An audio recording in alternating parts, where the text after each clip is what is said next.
Gamers Ledge presents. No, just don't let it go. I started the fight, but now I'm losing. So will I fall again? I'm scared of heights, yet it was me who ran away.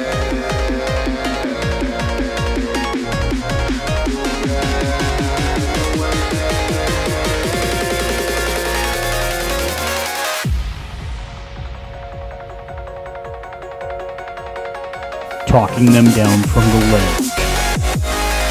With your hosts, Dave,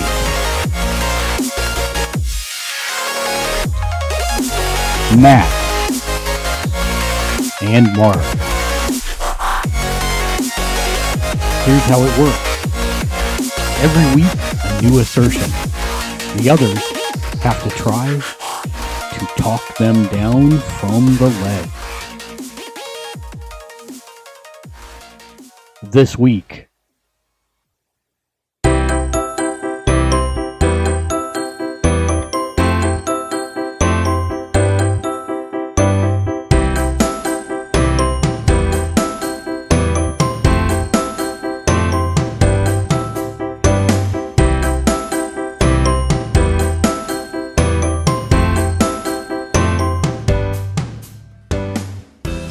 warning, spoilers will be discussed in this show. Greetings and salutations. Welcome to another edition of Talking Them Down from the Ledge. We are joined this week with, of course, the principal, Howdy. the Legonator, Cheers. and the Bran of Gamers Ledge, yours truly. I almost got him. The fire. We were just seeing if you would spew beer all over. That was the intent. So I know we have video of this, like I'm looking at myself right now, but when I watched the one from last week, I totally look like Egghead from like the old 1960s Batman show. Uncool. I think you should have to talk like Egghead from the 1960s Batman show. Yeah, I really need to do something with my head. There's medicine for that now. So this is episode 2, and the topic this week is Toys to Life games. Are they good or are they evil? Are they heavenly or are they evil? Now, so if you're not familiar with Toys to Life, these are things like Skylanders, which is a physical character that you buy. You put it on a special NFC base that connects to a console, an iPhone, an Android device, a tablet, a PC, or another example is Disney Infinity. And then there are other ones, for example, the newly announced this week Lego Dimensions, in which you will construct Lego toys and put them on a special NFC base with special NFC blocks on the bottom of them. And then, of course, the Japanese giant yokai watch, in which you have a watch and physical metal discs that represent ghosts that you put into the watch and can digitize into the game to add to your collection of yokai. Not Pokemon. This week, Dave is asserting that these are the best things since sliced bread. Matt and I will be trying to talk him down from the ledge of committing financial suicide from buying all these Toys to Life items. So, your opening statements, Dave. You have 5 minutes on the clock, which should appear here. And your 5 minutes begins now.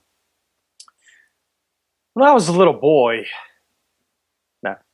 so I did a pretty good job resisting these things. When Skylanders first came out, I was just like, why? Disney Infinity came out, I was just like, no Tron thing. We're good. And I was doing okay for a while. And then this happened. Disney got the Marvel license. You know, they bought Marvel and they wanted to incorporate this into Disney Infinity 2.0. And the first thing they showed was an exclusive Hulk.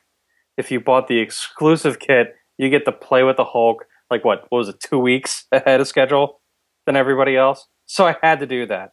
So I got this awesome big base in the back behind me there that, has like this big frost giant thing that lights up awesome because it's blue, and the Hulk and everything. And the game's actually kind of fun, and it's great to play with kids, and it's just good. And I can't resist it anymore. And I felt bad and guilty and dirty and all that kind of stuff. And then when I go and pick up the new figures, I still feel a little dirty. And then they announced the Lego one, Lego Dimensions. And I was just like, I know you guys might not know this, but I'm kind of like a Lego fan. It's kind of like a cool, well, no, it's not a cool thing, but it's kind of okay to be, an AFOL, which is like an adult fan of Lego. Like, it's not a bad thing to be anymore. So, and now they're doing this, where you actually build stuff and you put it into the game, and it crosses all kinds of genres, and you have Back to the Future and Wizard of Oz, which is like a new thing that Lego's never done before. But it looks like, Warner's really giving them the license for everything they have, and, all that kind of good stuff. So it's just like, I can't hate it. I can't. Traveler's Tales is making a game. They traditionally make great games. We haven't had like a really bad showing from them. Well, wait a minute. They did the Indiana Jones Lego game, right? Yeah. So that one wasn't that good. Other than that, they've had a pretty good run because we haven't had really any bad ones in there. So we have Traveler's Tales making a game. We have Lego themed everything that they're throwing at it. They're putting a lot of clear blue pieces in there. That's just for me. We know that. I don't know what to tell you. I can't see how you can hate this stuff. It's great. It's playable. You actually get something. Like, this is, instead of like DLC, like, you have a Hulk, and this is a really cool Hulk to display. And he's great. And he's got this great, unique little animated style that's not seen much anywhere else. So you're just like, okay, if I stop playing the game, something? The little Hulk can still go on my shelf and be an awesome little piece. And you can sit there and go like, hey, Hulk can fight Venom. And that's awesome because everybody loves Venom. Everybody loves Hulk. And they can sit there and fight on the shelf long after you stop playing the game. And it still looks great. That's kind of awesome. And that's much more value than, spending, $5-10 on DLC that, just changes your hat in a game. And changing outfits and stuff like that, once you're done, you don't really care about 5 minutes into it. But it's kind of depressing in a way, because I know it's just like really taking advantage of like, my younger self that used to collect action figures, and the nerd self that just, latches onto this stuff and knows that it just scratches that itch. It's a video game. It's an action figure. It's your comic book stuff all mashed into one thing. And then this week when they threw the Lego Dimensions at me, I just really feel like they're effing with my life in a big time, big way. Because they're just clearly like, all right, this dude got a little raise for his new job, so we're going to make sure we get all of it. As if Lego didn't get enough of my money this year. They want to make sure they get every last drop. And I really can't blame them. I feel bad, in a way, because there's, I'm sure a lot of people that are freaking out about this. If you were into, say, Skylanders and Infinity since the beginning and everything, and I'm sure there's going to be something else, come along. That the Amiibos are the other ones, but they really haven't done like a dedicated game per se just for them. They're just kind of incorporated in everything. Time. Please finish your argument. Oh, okay. So, yeah, I could see a little burnout with that, but as for me, I'm still pretty good. All right, our first rebuttal session. I will go first. 5 minutes on the clock starts now. Ladies and gentlemen of the jury, let me first tell you that the term for this guy right here in the video gaming industry is physical DLC, which is a misnomer. Why? Because you get no downloadable content with this. The content is already on the disc. So you are buying this to access something that is already in the game that you should be able to play without this. Going to what Dave said in terms of collectability, you want this as a collector's item? That's great. But you shouldn't have to buy this in order to play this on the disc that's already there and programmed for you in the game you've already purchased. Number 2, this is psychologically unignorable. All three of us on this discussion are men, and men have hunter-gatherer DNA built into them.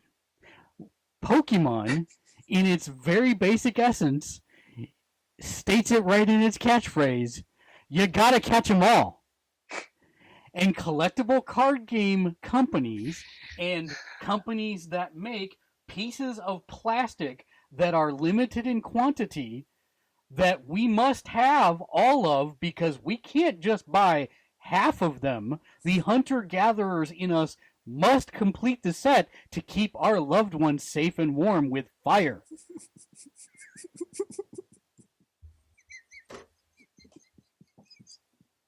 So psychologically, this is something that we cannot ignore. Dave gets a feeling of accomplishment by building Legos, and now it's going to be a limited edition item that he must have in order to build the same Legos that he could get for a cheaper price to get a virtual item that he's already paid for. I'm just working my way backwards here. Number 3, it is a tax on people, and I mean a fiscal tax. As Dave mentioned, he got a raise, and he already knows that all of his money is going straight to the Lego Corporation, no S on the end. Number 4, I will go ahead and be the arrow for this podcast. I'm sorry, I mean the green arrow, Matt. This is bad for the environment.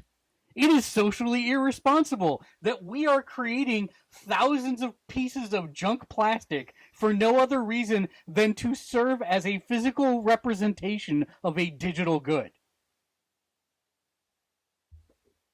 / end green arrow rant.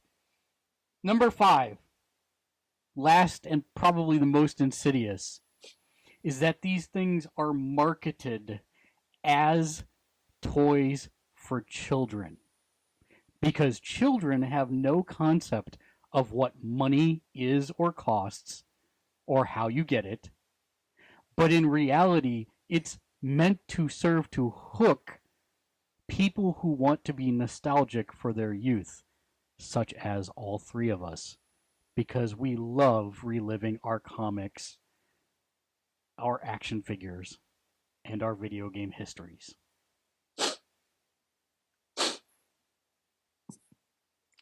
With 1 minute left on the clock, I rest my case.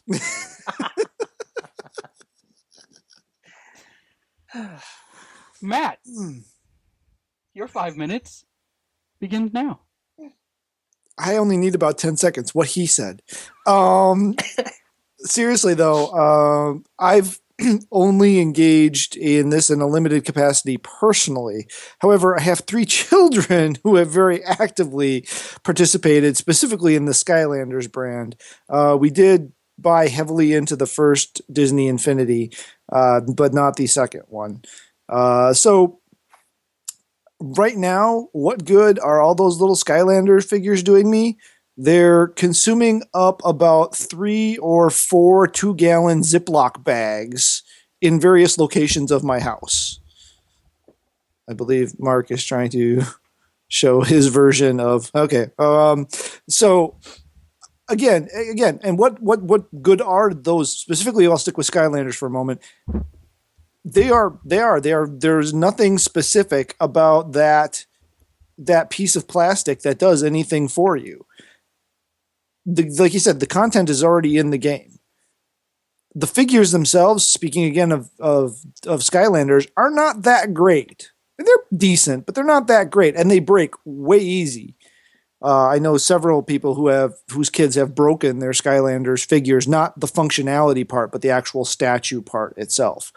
They have a lot of small, thin plastic pieces that break pretty easily, and especially with Spyro basically being Diablo for, with Skylanders basically being Diablo for kids. That those get bought for small children and played with heavily. Now, probably the most creative thing I saw that came out of all of this, each of those Skylanders comes with a collector's card too, which has different stats on it and stuff. There's no official thing for them. They think they're just another collector's piece. But my oldest son actually made a card game, a trading card game out of it, using those stats and the info that was on the card. It was kind of like a cross between Pokemon and War. So it was that was actually kind of a cool thing, but they stopped playing that a long time ago. So overall, like, Disney Infinity was not a great game. It was a good game. It was a decent game, but it wasn't a great game. Getting the Marvel license obviously was a huge hook for the three of us and a lot of people in our same demographic.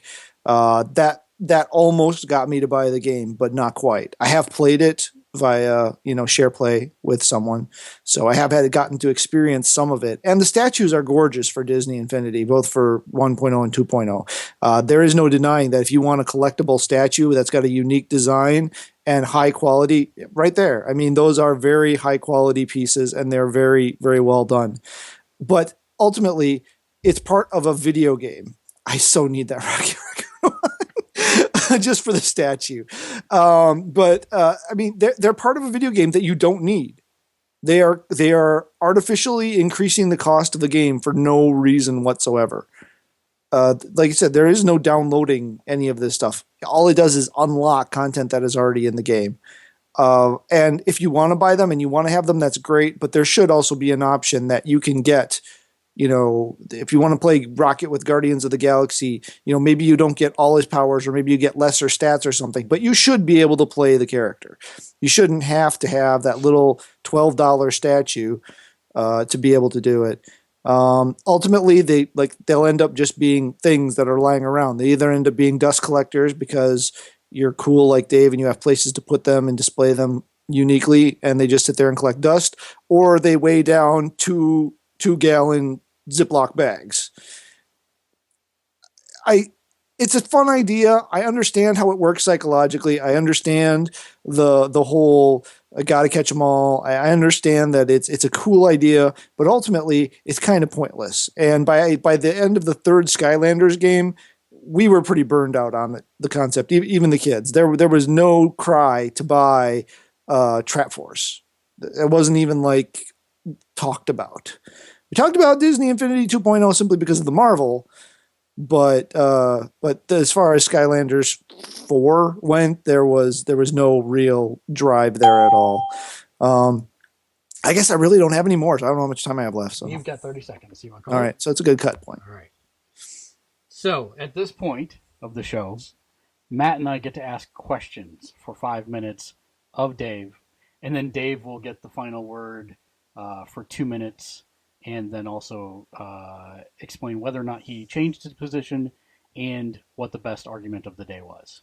So our 5-minute cross-examination period begins now. Matt, do you have a question? No, go ahead. Okay. So my first question is for Matt, which is not the way this normally works, but it will prove my point. It's a twist. What a twist! When your small female child unit looks into your eyes and says, "Can I please get the Tinkerbell?" Is there any way that you can resist this? I can try. Realistically, no. At the end of the day, the Tinkerbell is getting got. So then it might be for a birthday, it might be for Christmas, but eventually the Tinkerbell is getting got, right? Dave, what is that giant box behind you? Yes, that one. What is that? That would be the Lego Shield helicarrier. How many of those were made? Enough for me to get one? Was it easy to get one? Sure. Since I logged in the first day it was available at midnight. when they posted. and clicked get. And how many other people got one of those? A good bit, I'm sure. I don't think so. There's a lot. It was a limited edition. No, there's plenty. That night they ran out. Okay, yeah, that night they ran out. I got one of the first ones. So, do you find that because you have one and other people don't, that it is more valuable to you? No, I just like it.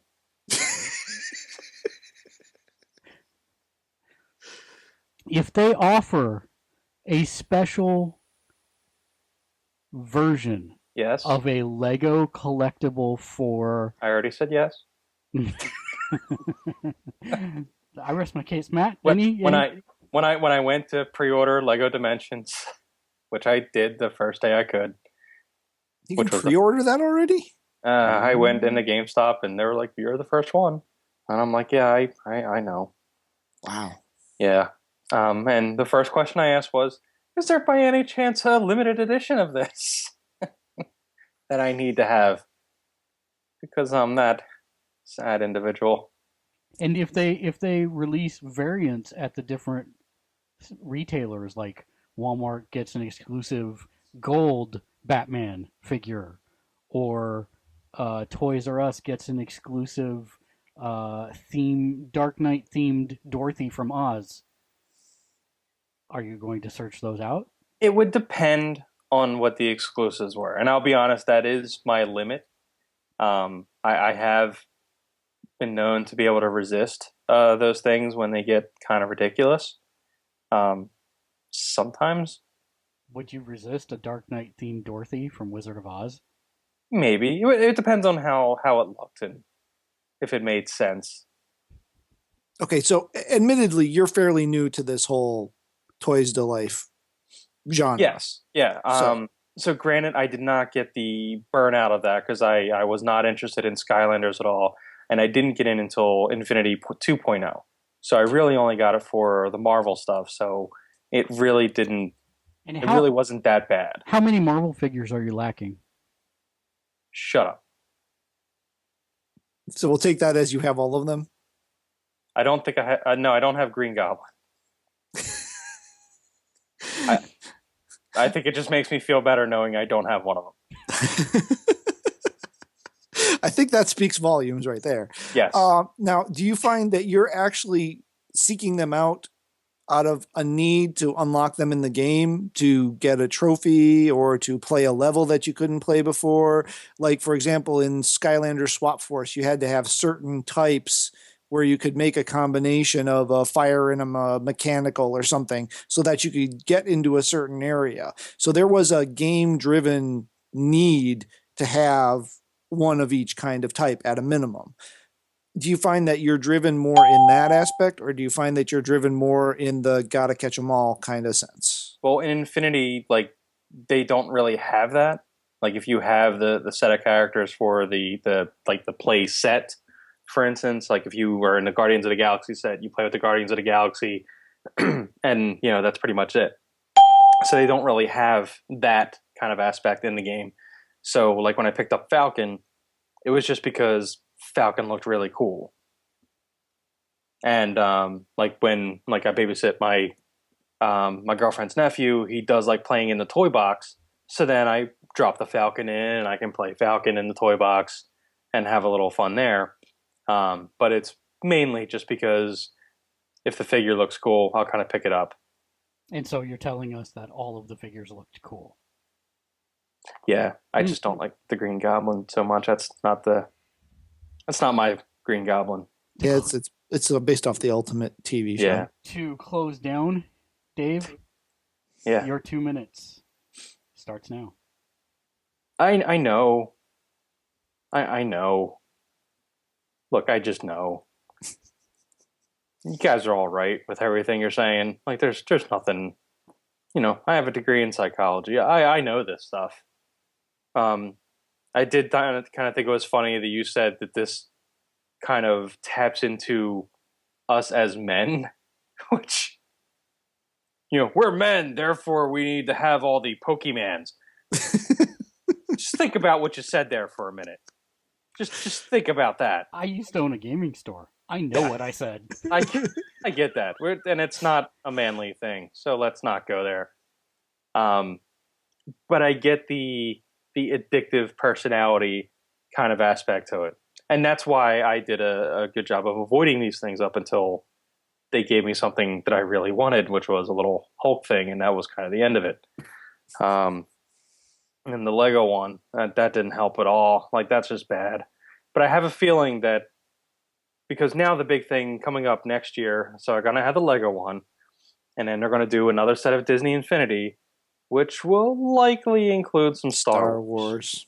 I'm done at that point. I don't know. So I'm thinking that may be where I get the bail. Because if they got the Lego one going, like I'm usually pretty good at limiting myself to just one. So if I can do that, shut up. Shut up. They might make the Star Wars one stupid looking. When the set of Kanan and the Inquisitor comes out, you're getting it. You know this. Oh, I have all of them in Lego so far. And you will have them in Infinity too. Yeah. So, Dave, rounding out your 2 minutes, where do you stand? Look, you guys are right. But I'm weak. So are they heavenly or are they evil? They're evil.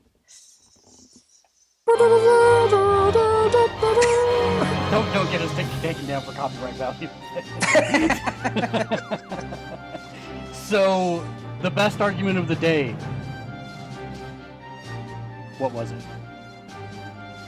I think the one that particularly hit home was kind of like the psychological advantage taking that these things really go for. It's really a low blow, and you see it with each successive release of things. Like, Skylanders going after the kids and everything. They're just pumping out product. But by the time Infinity got to 2.0, they were just like, we're hooking everybody. We're just getting everybody up in here. And they knew exactly what they were doing. They made the look just right, so it's hooking adults and kids at the same time. Like, they the funny had. thing is they're really pushing the Marvel, because I couldn't even tell you what the Disney-based levels in Infinity 2.0 are. There I have none. no idea. It There aren't was any? just Marvel. Oh, it's just Marvel. just Marvel. Oh, okay. Yeah, it was Spider-Man, Avengers, and Guardians of the Galaxy. Okay. So we learned too. Yeah, And that makes us better people. sure. So that's For a going to week. do it. Yeah, for a week. That's going to do it for this week's Talking Them Down for the Ledge. Next week, our topic will be Doctor Who, has it jumped the shark? I say, hell yes. If you like this video, make sure you do like and subscribe. Visit us, of course, at the website gamersledge.com. And if you'd like to support us, check out our Patreon page at patreon.com/gamersledge. And if you're a Patreon subscriber at the $5 level, you'll get the audio of this podcast early. And if you subscribe at the $10 level, you'll get the whole thing, video and all, early as well. So check out patreon.com/gamersledge. And until next week, game on. Game on.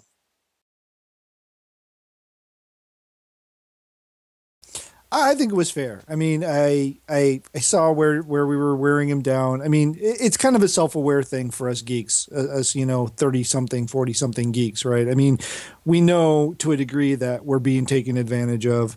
So I thought he did a good job admitting it, even though he probably won't stop. Although he seems to have already planned a stop that he thinks he might be getting. Although I think he's absolutely full of butterflies. Yeah, so I'm pretty happy with the result of today's outcome. What's important in this discussion was that I was right, and that even though, to quote Shao Kahn from Mortal Kombat, Dave is a weak pathetic fool. The important thing is that we know that I'm right. God, I hate these guys. I hate it when they're right. I just really hate it when they're right. I hate it when they're right.